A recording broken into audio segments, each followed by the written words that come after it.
is now in session with the case of the state of Texas versus Ethan Couch. For this case, we need the following jurors to please take the stand. Anna Kane, Hannah Oliver, Chris Kazee, Cody Phelps, Jeremy Archer, Hunter Monroe, Spencer Ring, Brady Ford, Preston Gurley, Bryn Morrow, Shannon Warren, and Michael Terrell. Bailiff, will you please swear the juror?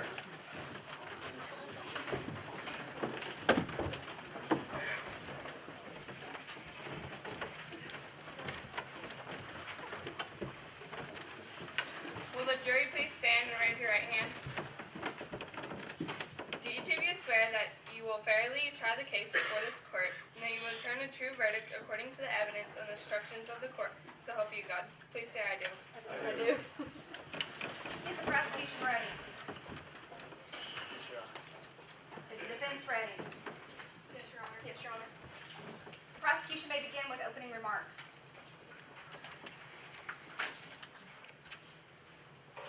Good morning, Judge, audience, and ladies and gentlemen of the jury. Today you are present because you're going to hear about the case of Ethan Couch.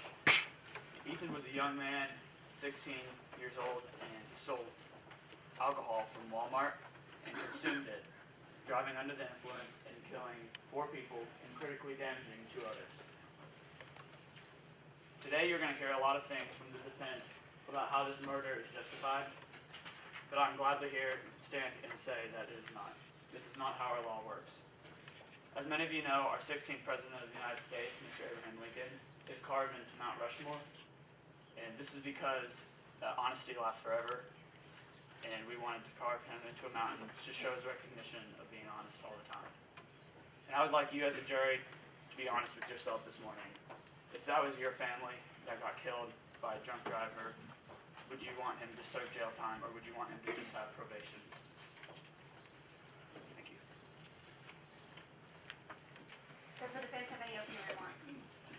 Yes, Your Honor.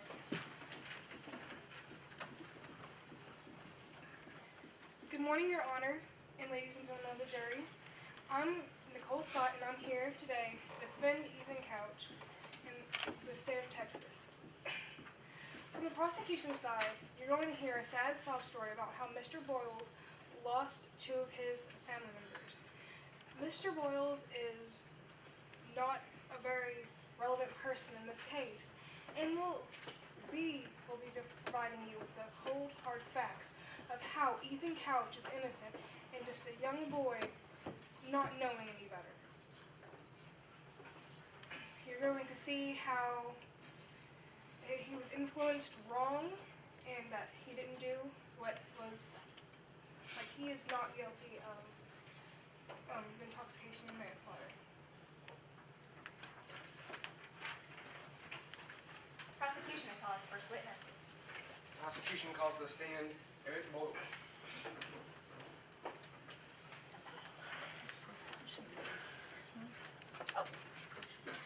Raise your right hand and place your left hand on here.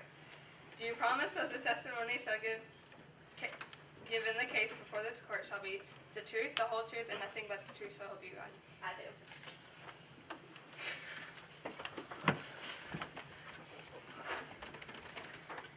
Okay, can you repeat your name, please? Eric Boyles.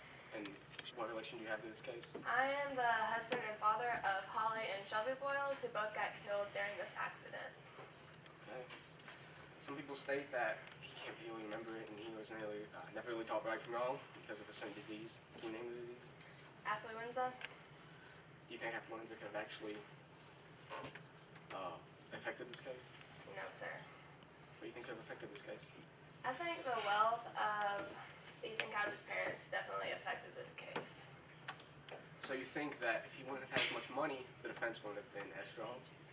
Yes, because there's no way that you can kill 4 people and wound 2 and just get away with probation. Okay, do you believe in the effects of affluenza, not being able to tell right from wrong or anything like that? No, sir. Okay. That's all, Your Honor.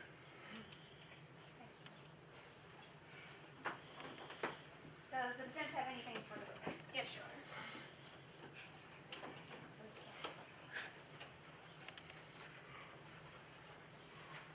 so you want Ethan to be charged with intoxicated manslaughter and go to jail for 15 years plus, right?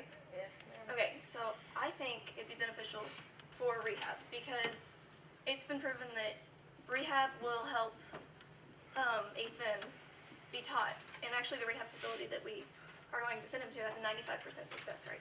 Yet, jail only has 1/3 of the people don't go back to jail. So my question is, why do you want to punish somebody whenever they could be taught the right way? He killed 4 people. Probation isn't going to help him realize what he did wrong. Well, 4 people just died. He didn't intentionally kill 4 people.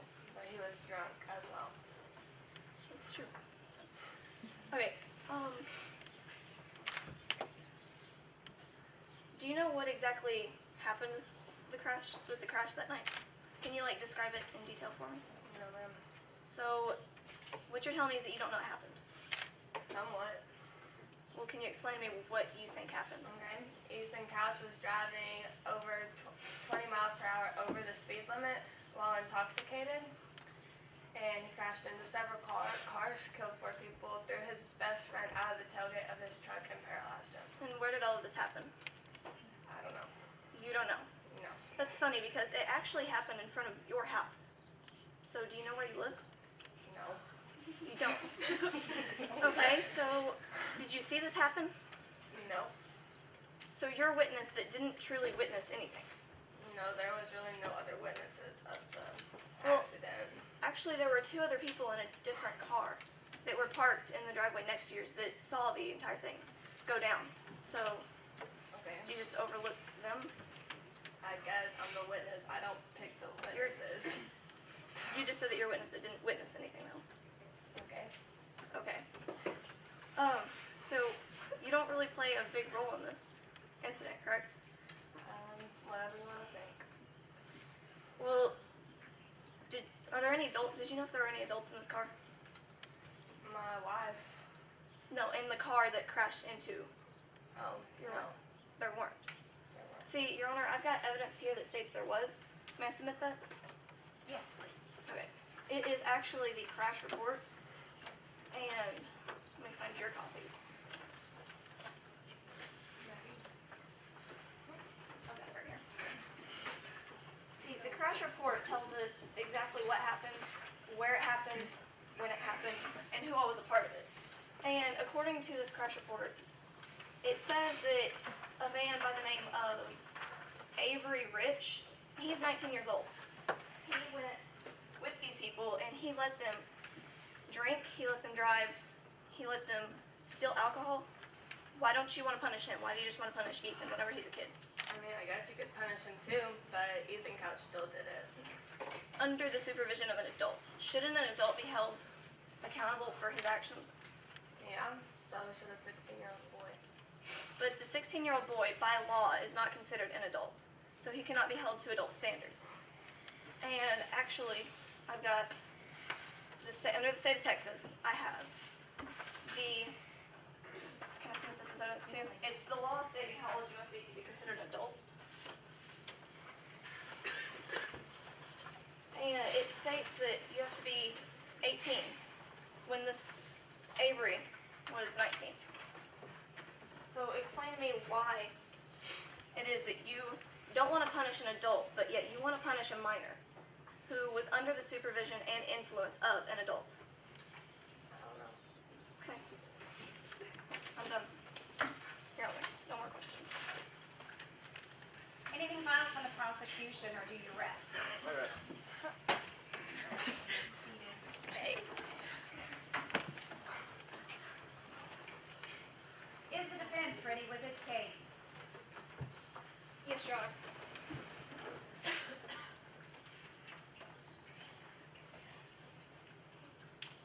I call Ethan Couch to the stand. May I swear in this witness? Raise your right hand and place your left hand here. Do you promise that the testimony you shall give in the case before this court shall be the truth, the whole truth, and nothing but the truth, so help you God? I do.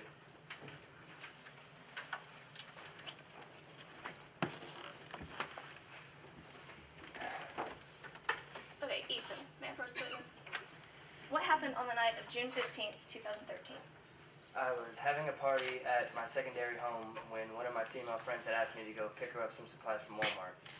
While at Walmart, my friends had influenced me to steal some cases of beer from said Walmart and take it back to the party. Okay.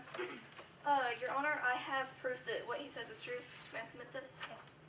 Okay, I've got this, and it's a press release document that shows that everything that he is saying is actually true. So there can't be any objections to this part. Now, can you tell me what type of car you were driving exactly? I was driving a Ford F-350. Okay, those cars have recalls, correct? Yes. Okay, can I submit that as evidence too? These recalls actually result in steering failure and can cause somebody to crash. And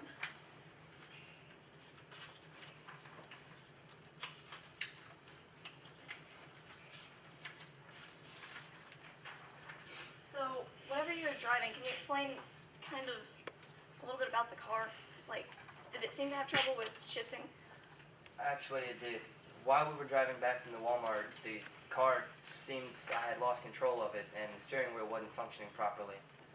As a result of which, the car shifted oddly to the right and veered off the road, which ended up causing the crash that had happened that night. Okay. Whenever you say you lost control, where was it exactly that you lost control? Like, tell me more about this road that you're on. Well, the road itself was very, very worn down road that had a lot of sharp turns, blind corners, and a hill that you can never see over before you got to it exactly, right before the crash had happened. And as well as the road being, the emergency strips on the side of the road being worn down, being many potholes, and there being no shoulders for emergencies on the side of the roads like there should have been for the flat tire that the people had gotten. None of that was there, so it was just a straight road. So, on a scale of 1 to 10, how would you describe the condition of this road? About 8.5. On the good end or the bad end? Bad end. Okay.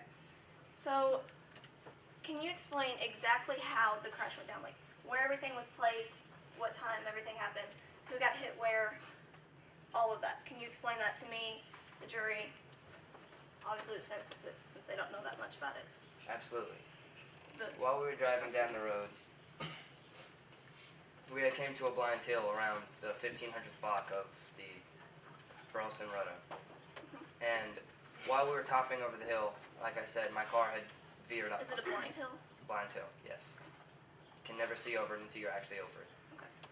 As I had said, my car had shifted oddly to the right, causing me to lose control, and unknowingly, I had ran into a group of people trying to help some friends fix a flat tire. After hitting the car and causing the damage that I had already done, the car that I had hit bounced off back into the road and caused a domino effect, running into oncoming traffic and almost injuring more people. So now that was another car, correct? Yes. Okay, so if you guys want to, you can open that crash report to the very back page, and it actually shows the diagram of what he's explaining. And that car, it wasn't completely parked off the road, was it? No. Okay, so what you're saying is as you're getting back on the road, whenever you started getting steering again, you hit the car that wasn't completely parked off the road. Yes. Okay. And there's no shoulders. No. Okay. So now let's talk about Avery Rich. How old is he? He is 19. Okay, that corresponds with what the crash release form says. Was he tested for, like, did he have his blood alcohol concentration taken? No. Why is that? Because in the state of Texas, only people that are tested for blood alcohol level are the driver and or main participants in the vehicle. Was he drinking? Yes. So, Avery was with you the entire night, an adult, and he was pretty much your, like, supervisor. Yes. He was there to, make sure everything happened, Yes. and nothing happened bad. But yet, he let bad things happen. Yes. Okay. How often do you actually drink? Whenever my friends and I get together on the weekends, we usually have a giant party that usually involves alcohol. Are your parents okay with that? Yeah. Do your parents, do they help you with any of this? Yeah, my parents usually buy the alcohol for me all the time. Okay. So why would you think it's okay to steal the alcohol if your parents would just buy it for you? Because my dad's had a history of stealing, and he's usually gotten off with it scot-free, and I just thought this time I wanted to get it for myself because I thought I was mature. How did Avery feel about that? He said, go for it. Okay, so you're saying that your friend said it was fine for you to steal this alcohol? Yes. Correct. Okay. What about your mom? How's her driving? Not the best. Not the best. Does she drive too slow, too fast? Too fast. Okay. So you've been influenced by your parents your entire life to drive fast, to drink, to steal, Yes. all of that. Where do you have these parties at? At my secondary home. Okay, so you have a secondary home where you throw parties. Yes. And I've heard that you live alone, Yep, And it's that's- just me. and that's in the press release form, by the way, if you need that. I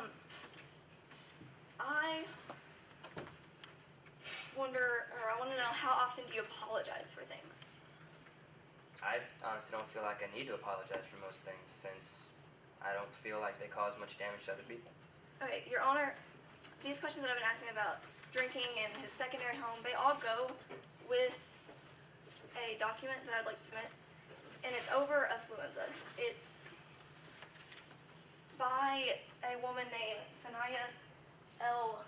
I can't remember her last name actually, but she has a PhD in psychology, so I guess you could say that she knows quite a bit about what she talks about.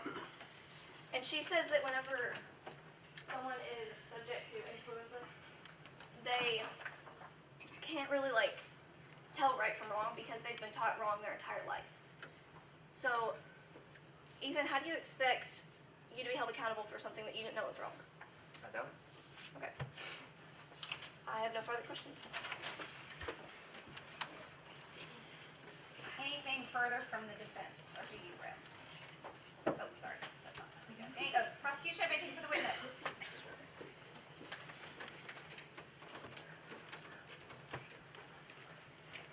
Okay. May I put the witness? May I have some evidence?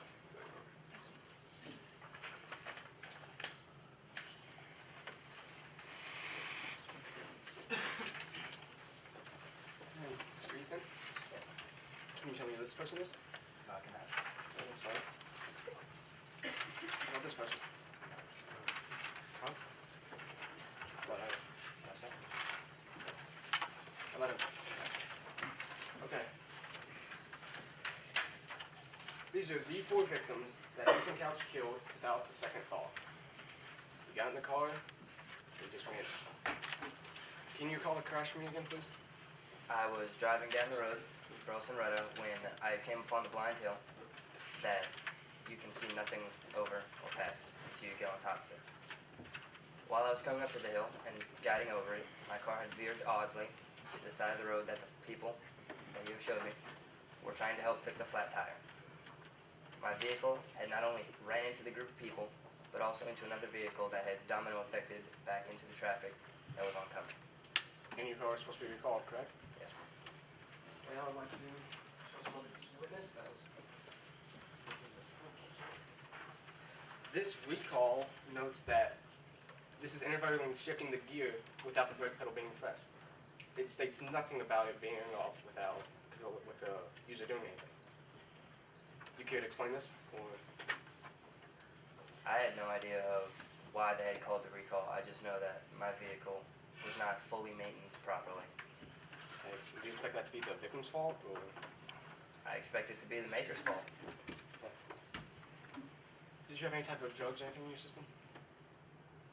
As people and have the police have figured out that I had been tested positive for Valium. Where did you get the Valium? Some friends from the party, Did you just agree to take the Valium, or did they push you that? You that? they had influenced me too. Okay. So, you ever thought about your parents' history of crime, or you just decided to go with that? I had thought about it a few times before, but I had always thought that, well, they got off of it and so can I. So you just shoplifted without a second thought, took drugs without a second thought. Yeah, because I wanted to follow after my parents.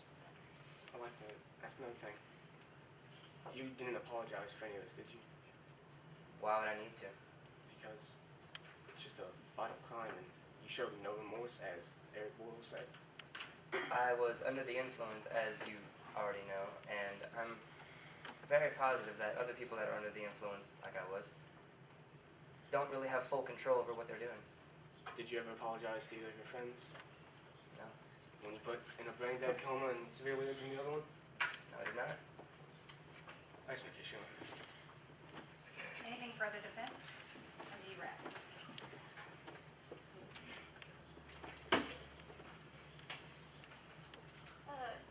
Yes, Your Honor. In that document that I gave you guys about affluenza, it talks about apologies. And in there it says that somebody who is subject to affluenza, they don't feel like they need to apologize for things because they were never taught to. So I'm wondering why you're asking questions about apologizing whenever we've already showed you that he doesn't know how to apologize. He never has in his entire life. He doesn't know how. But maybe if we send him to rehab or give him probation, he will know how. No more further questions or statements, Your Honor. Are both sides ready with final arguments? Yes, Your Honor.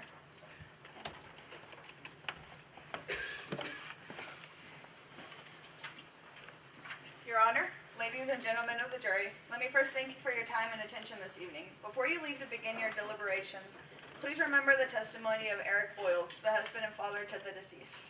We have proven to you beyond a reasonable doubt that the defendant is in fact guilty of the given offenses. Please take into consideration that Mr. Boyles said that money played a major role in this case. He knows exactly what affluenza is, and he still believes that Ethan Couch should do jail time for his actions. He feels as if Ethan Couch should have been treated like any other 16-year-old boy. The results would have been drastically different if he had. Mr. Boyles said that there's no way he should be able to drink and drive, kill 4 people and injure 2, and not have to do anything more than some probation and rehab. Ethan Couch never even apologized for taking the lives of Mr. Boyles' loved ones. Now, the defense witness, Ethan Couch, has clearly stated that he was having a party the night of the crash. And Ethan Couch, who's 16 years old, he wasn't only drinking underage, but he also stole the alcohol, and both of these are illegal. And Ethan Couch knew very well that the car that he was driving can crash easily, and he knows that it can have difficulties with the steering. And he was still drinking and driving, and that he knew that could make the crash more likely to happen. All in all, the defense is saying that it's okay that Ethan Couch killed 4 innocent people. The defense is saying that he does not need to go to jail for ending 4 people's lives. Mr. Boyles' family was taken away from him, all because of Ethan Couch's reckless actions. We, however, believe differently. From the testimony of Mr. Boyles, it is inevitably clear that Ethan Couch should do jail time for his actions, no matter how he was raised. Affluenza is nonsense. Thank you.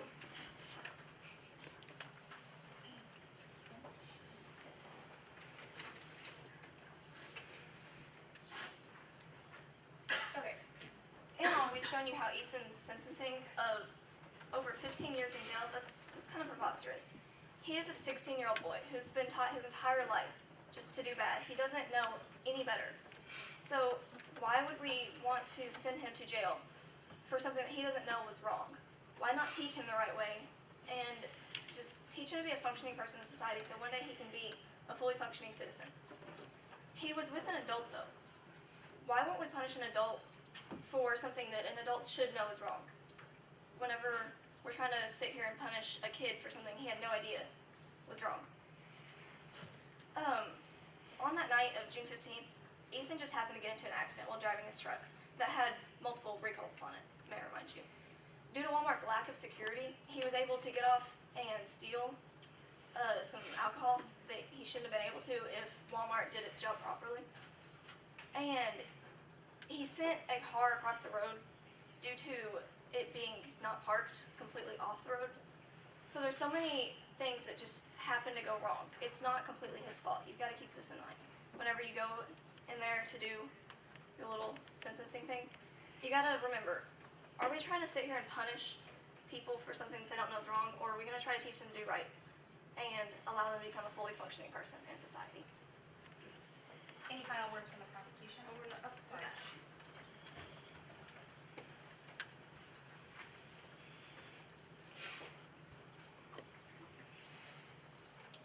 Your Honor, members of the jury, thank you for your time and attention. Today I'm representing Ethan Anthony Couch in this case, and I've intended to prove his innocence. Let me remind you of the fact that he was peer pressured into participating in underage drinking, driving, and drug use. Mr. Couch was driving a vehicle with numerous steering and engine failure recalls. Due to the road conditions and lack of emergency flashers, lost control of the truck, veered off the road, and caused a domino effect, killing 4 people and injuring 2. 16-year-old Ethan lived alone with no parental influence. He was never taught consequences, only the fact that money was all that mattered. Affluenza. There is no other word to define this case. Do you really want to punish an innocent child or teach him right from wrong so he has the ability to function in everyday society? Rehabilitation would give Ethan a new start to learn consequences for his actions at 9. Prison would mask the problem, if not make it worse. Today, you have heard from my witness, Ethan, which I believe has left no doubt in the mind of the innocence of the defendant and the guilt of his parents. But you've also heard from my prosecutors, who say my client is guilty. Understand their statements do not hold any water, if you will, to the fact that Ethan shouldn't be punished for something he was unaware was wrong, but had no control of the mechanical area of the truck, but unfortunately had a terrible outcome. Would you want your child to face criminal punishment or a new start? So please find the defendant, Ethan Couch, not guilty, not only because it's the right thing to do, but because at the end of the day, the most overwhelming key to a child's success is a parent's involvement. Thank you. Any final words from the prosecution? Let me remind the jury that it is your responsibility to base your decision solely on the facts and what you've heard here today. You may now enter into deliberation. We will take 5 minutes recess while the jury reaches its decision.